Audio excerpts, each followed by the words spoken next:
Today we've got a crazy story of an entitled woman that was encouraging her lapdog to relieve itself inside the baggage claim area. We'll get into that in a bit, but first, entitled gym patron tries to shove my daughter out of gym when she comes to get me at end of my shift. Edit, I work for a gym where I'm the lead trainer. A while back, my boss put an age restriction in place forbidding anyone under 20 from coming to the gym to work out because the teenagers beforehand were breaking rules left and right, which made my boss put in the age restriction. Should note that restriction forbids anyone under 20 from using the equipment. Some teens go after school to wait to be picked up if they don't have a car in a designated teen hangout lounge, providing they have proof that a parent has a gym membership. Proof being providing parents' name, and if parents have a membership, they can use the teen lounge. Also, when I say shove, I meant to say stop my daughter and kick her out. Tonight, my husband, my twin daughter, and son came to pick me up at work because my husband dropped me off earlier and they were picking me up so we can go to our oldest son's football game. My daughter, who's in 8th grade, said she would go get me. All of my coworkers know my children from my photos I have in my office, and they know my kids aren't rule breakers, having met them before.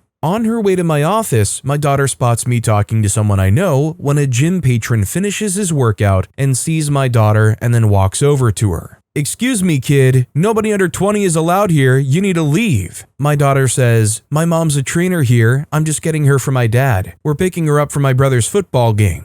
Guy tells her more louder, "You need to leave, kid." I hear this and see the guy blocking her from getting by to where I am, and I abruptly end my talk saying that I'll talk to the person soon. I tap the guy on the shoulder and asked, "What's the problem?" Guy turns and says, "This kid is..." He takes one look at my daughter and one look at me and sees our resemblance, and I asked my daughter what was happening and she was explaining how the guy was preventing her from going to me. I look the guy directly at his eyes. "Don't be harassing my daughter, and remember, you're not gym staff. Don't be telling people anything staff will handle." Guy then returned to his workout and he's a gym regular, so I'll talk to him next I see him with my boss. Note, I want to clarify that I didn't give my daughter the okay to come get me. My husband allowed her to because he had to take a phone call. I think it's fair enough if this guy knows that there's an age limit and sees a kid wandering around in there that they would want to report it. But I definitely don't understand this guy walking up to an 8-year-old girl themselves and being like, "You gotta get out of here." And then triply so when the kid says, "I'm just here to get my mom."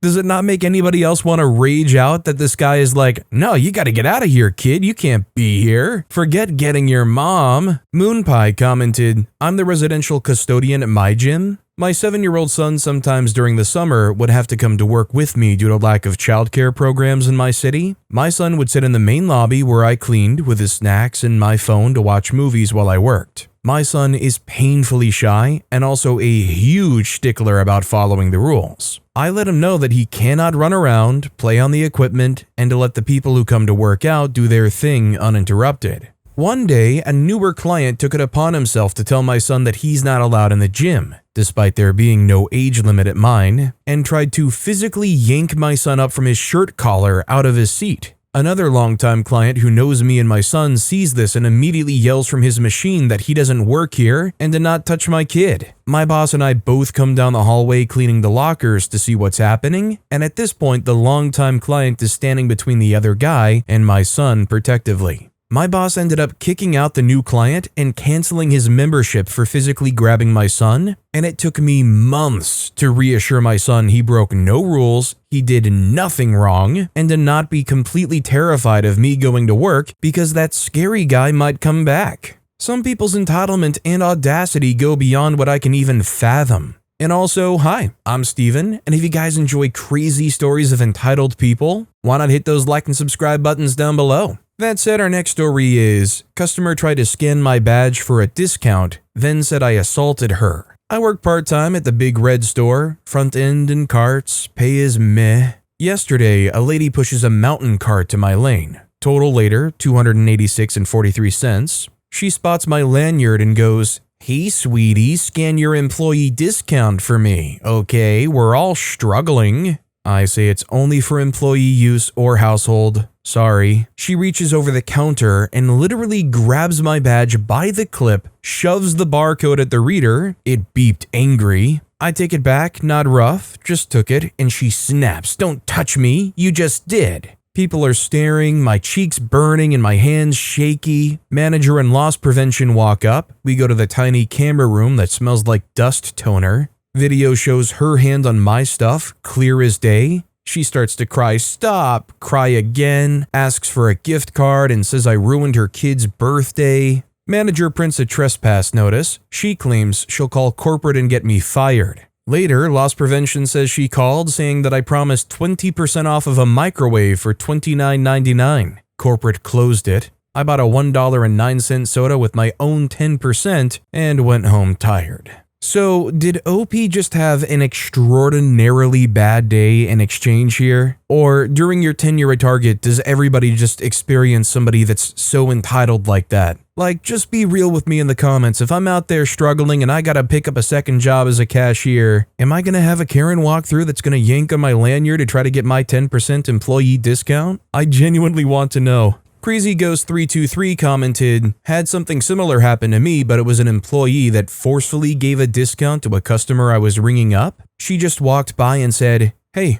give them a discount. They were trying to flirt with her 2 minutes ago. I ignored her and she pushed past me and gave them an NHS discount. They were teenagers, so clearly not health workers. As soon as my shift finished, I straight up walked up to my manager and told her everything. Those teenagers were shady trying to shortchange me. Next day, I got called up by a senior manager. They were so shocked I remembered every detail from their order to their cash change to the details down to the minute as if I'd seen the footage from the camera and was repeating it. I was not. She was promptly fired. Never liked her anyway. Our next story is, entitled neighbor insists I pay for damage she caused. I never asked for it. I, 26-year-old female, live in a townhouse. One of my neighbors, M, 40s, is that neighbor who always expects favors. A few weeks ago, during a heavy storm, a large branch from one of her trees cracked and fell across my driveway. It damaged my car bumper when I came home. Her tree.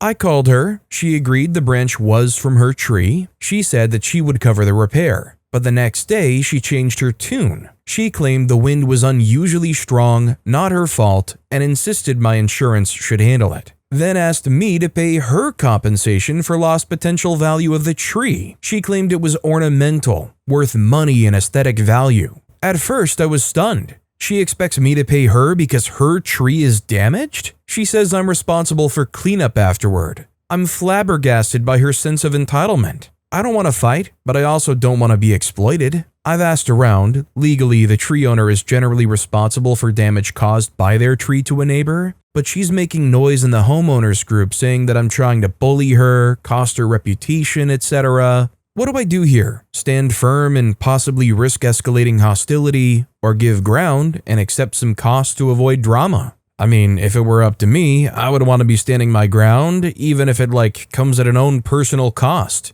That said, isn't it usually that you're only responsible for damages caused by your tree if it was clearly not properly maintained? Like if that was already clearly a dead or dying limb that was already a hazard to begin with, then I think in most places the entitled neighbor would be at fault. If it was an otherwise healthy branch that just freakishly broke off and fell on your stuff, then I don't think they would be in most places. But of course, it varies depending on where you live. That said, there's no way OP would be liable for any cost for that tree. Like, what did OP do, blow too hard? Yes ma'am, let me fix the solution for you. I'll grab the branch and a whole bunch of super glue. It'll be right back up there, no problem. Remarkable Inchworm commented, I would double check the legal responsibility thing. In a lot of places, damage from a falling tree is nobody's fault unless that tree was already known to be damaged or at risk of falling. When a large branch from my neighbor's tree fell and damaged my roof, I had to make a claim with my own insurance. So she may very well be right about that part.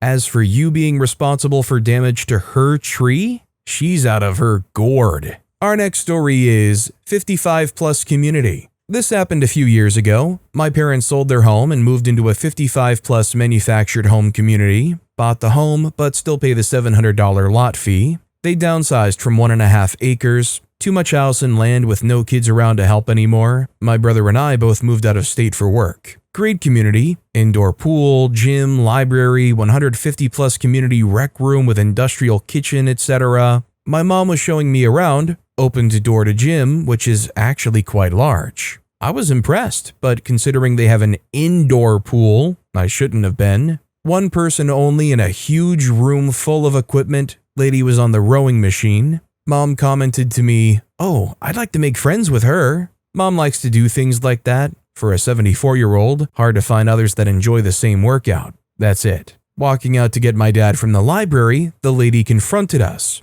"This is a 55-plus community only. You have to leave. Now." Mom told her that she was just showing me, her daughter, around her new neighborhood.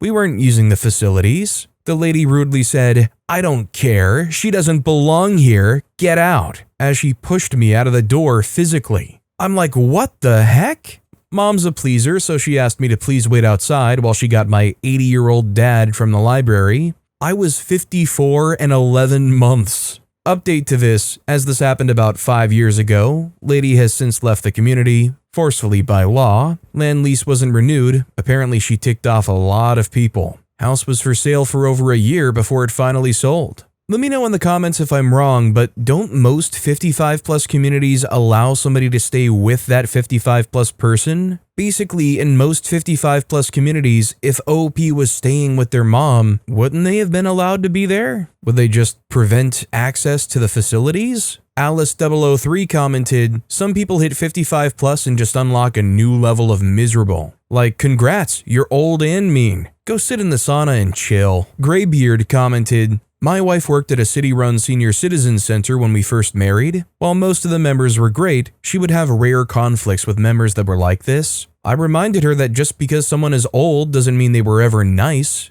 Jerks get old too." Our next story is, Aunt expects me to pay her a portion of a group gift even though I didn't agree. I, 23-year-old male, have an Aunt T who loves to organize big family group gifts for birthdays. Expensive things. For my cousin's birthday last month, she announced she'd buy a gift worth $300 to be shared equally among everyone who wants in. She asked casually at a family dinner. Many nodded, including me, without asking details. Later, I found out the gift cost was $500 and that she assumed all unexcused relatives would chip in, not just those who explicitly said yes. I was billed $60, arguing that I never agreed to more than $300. And I certainly didn't realize uncles and aunts who didn't show up or give consent were being charged. She responded by saying, "Well, everyone contributes. It's a family, you should have said no earlier," and made me out to be selfish. At Thanksgiving, she kept bringing it up in front of everyone, calling me tight and stingy.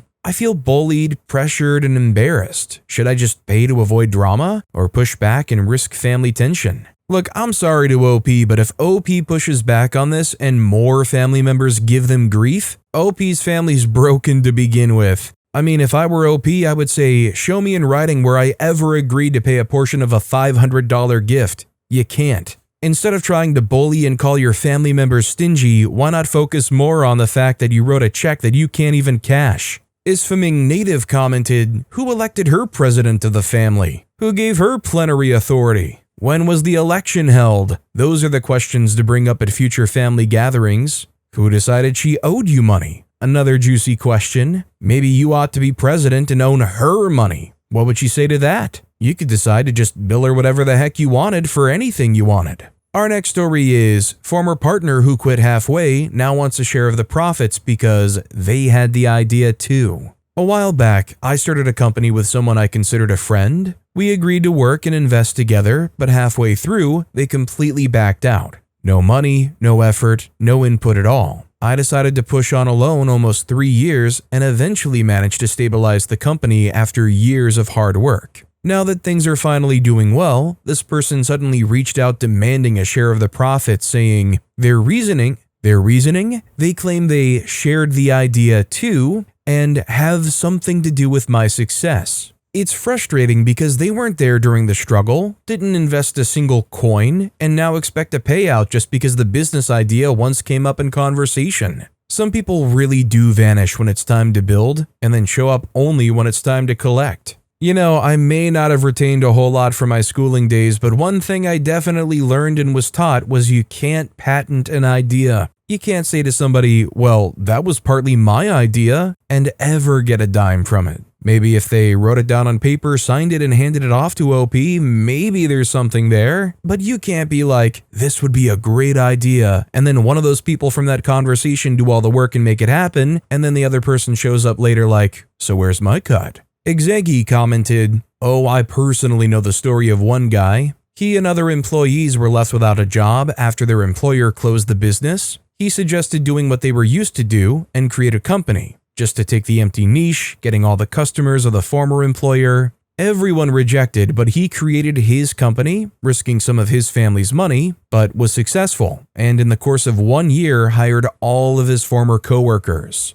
Instead of being grateful, they whined about how they were actually partners and not employees, and at the end of every year they asked to close the business and share the money in even parts. I know the story from both sides and still can't help but admire the entitlement of those people. OP then went on to post an update about the former partner who wanted a share of my company's profits because they had the idea too. So a while ago, I posted about a former partner who backed out halfway through the building of the company, contributed nothing, and later came back demanding a share of the profits just because they had the idea too. So a while ago, I posted about a former partner who backed out halfway through the building of the company, contributed nothing, and later came back demanding a share of the profits just because they had the idea too. After reading through the comments and taking some solid advice, I decided to consult a lawyer. Long story short, it turned out to be the best decision. The lawyer reviewed everything and confirmed that there was no legal or financial basis for their claim since there was zero evidence of investment or involvement beyond that initial conversation about the idea.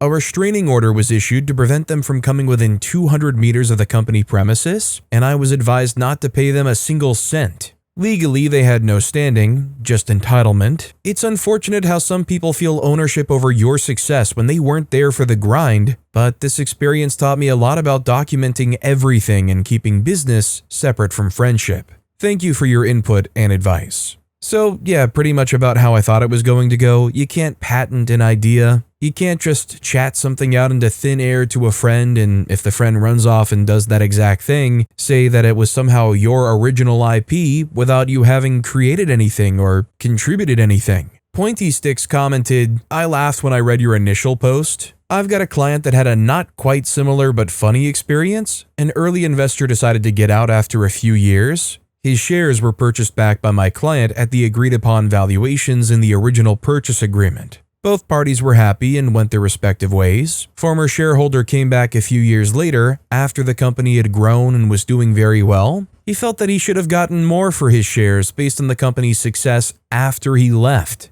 My client shut that down quickly. Nothing came of it, but it's always made me laugh. Our next story is, I've lost all sympathy for my entitled teacher friend. This one friend that I've had since high school is now a teacher and has started to say some of the most entitled and insufferable things that I had to block her number after the tonight's events. In the past, I noticed she's become increasingly competitive and self-absorbed. She thinks being a teacher is the only real job that actually makes an impact on society, and that she works way harder than anyone, including me. I'm a city lawyer who works till midnight or on weekends to meet court deadlines, whilst she spends 1/4 of the year on school holidays overseas. I thought that maybe she would eventually come around, that maybe she was just enjoying the excitement of having money, full-time job, authority, etc. And as fresh college grads, maybe she was being a bit naive about the world. I also had some sympathy for her since she grew up in an extremely competitive, unloving household.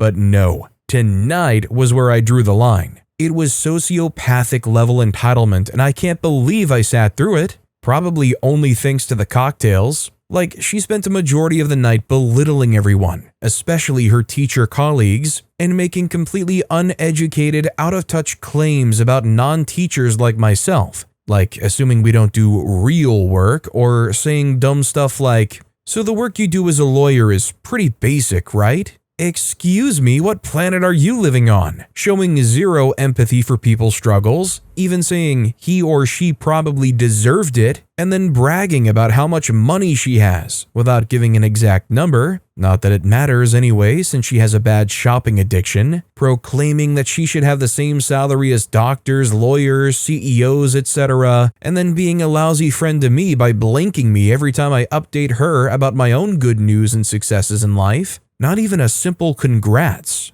My jaw was on the floor the entire night by the horrible things she kept saying, and I couldn't work out why I was frozen stiff and unable to just ditch her right then and there. She even randomly picked a fight with me where she started accusing me of not wanting to travel overseas with her, and had been deliberately avoiding it to spite her. No, I've repeatedly told her my reasons, medical and personal boundaries, why I'm not comfortable traveling with friends except for short local trips. Her response? Well, I need you to travel overseas with me so I can test whether we have compatible travel personality types. We need to do it before we have kids. She's assuming I'm going to have kids, and it's a requirement for friends to travel overseas at least once together. What? What law says that? She made a similar accusation about how I don't watch and comment on all the TikToks she spams me. She sends about 20 TikTok rant videos. What lawyer or person is going to have time to watch and analyze each one when I barely have time to even text my family? Then we had another disagreement when she claimed that she didn't actually care about her students or being a teacher. She just liked the money and being in charge while having the comforts of school holidays and working at a fancy private school. I just couldn't help but disagree with that view.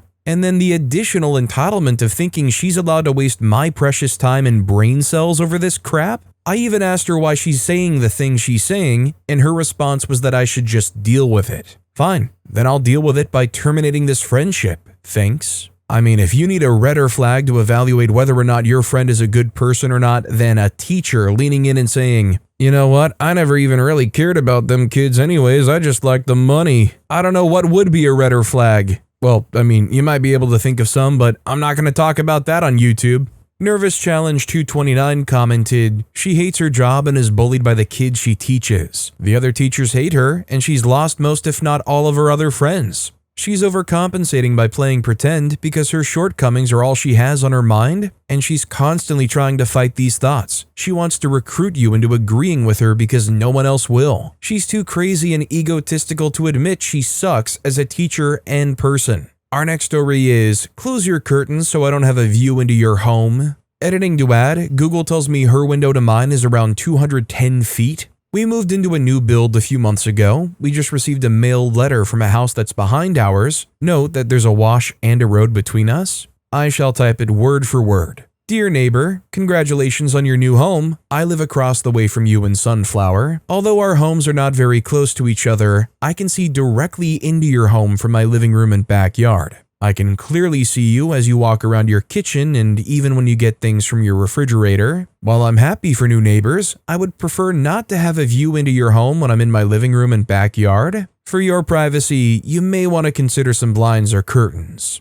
I hope you enjoy your new home and neighborhood. Your neighbor, Carol. So let me get this straight. We have to close our curtains so you can have yours open? You've been watching us in our house like a creep? Freak you, Carol. My curtains will be open, and I think some naked dancing in the kitchen is required. Jokes on OP. For all OP knows, maybe that's exactly what Carol wanted, a little reverse psychology action. Oh, it would be so awful if I saw anything through your window. Please cover the window up. Please don't listen to me. Please don't listen to me. Bored Ryan 2 commented, take the letter and write, nah fam, we good, and leave it in their mailbox. Edit, as the dozen or so super helpful individuals have informed me, don't put the note in the mailbox. Tape it to the door. Otherwise, the Postmaster General and a secret police will kidnap you in the middle of the night and send you to South Sudan for interfering and tampering with a mailbox. Our next story is, that time this woman was encouraging her little lapdog to relieve itself inside the baggage claim area before you go through customs and almost got arrested.